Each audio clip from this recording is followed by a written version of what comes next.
गांव था। नाम था सुंदरबन। इस गांव में रहते थे 3 अच्छे दोस्त, राय स्टार, ज्ञान भाई और अमित भाई। राय स्टार का एक खूबसूरत फूलों का बाग था। वो बहुत प्यार से उन फूलों की देखभाल करता था। ज्ञान भाई छोटी सी चाय की दुकान चलाते थे और अमित भाई पास ही की हीरों की खदान में मजदूरी करते थे। तीनों को रहस्यमयी चीजों में गहरी दिलचस्पी थी।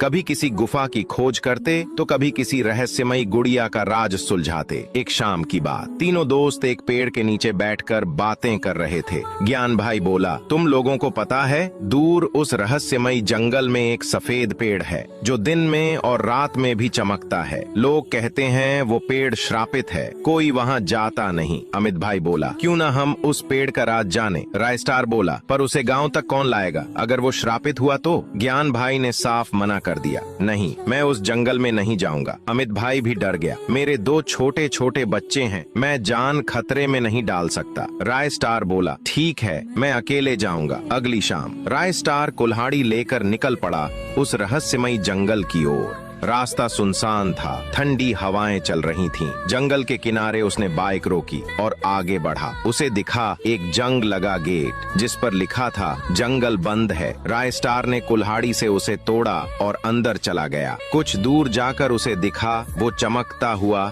सफेद पेड़। जैसे ही पास गया एक आवाज आई, ये जंगल इंसानों के लिए नहीं है। राय स्टार ने परवाह नहीं की और पेड़ को काटना शुरू कर दिया। कटते कटते सुबह हो गई और उसने लकड़ियों का एक बड़ा बंडल तैयार कर लिया। वो बंडल बाइक पर रखकर गांव ले आया। गांव के बीचों बीच उसने लकड़ियों का बंडल रखा और ज्ञान भाई और अमित भाई को बुलाया। राय स्टार बोला, देखो, मैं ले आया वो पेड़। फिर रात होते ही उसने चारों तरफ दिए जलाए और एक मंत्र पढ़ना शुरू किया।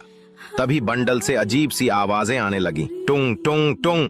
तीनों के चेहरे पीले पड़ गए। डर के मारे सब अपने अपने घर चले गए। आधी रात को वो बंडल हिलने लगा और धीरे धीरे वो एक पेड़ में बदल गया। अगली सुबह गांव में हंगामा मच गया।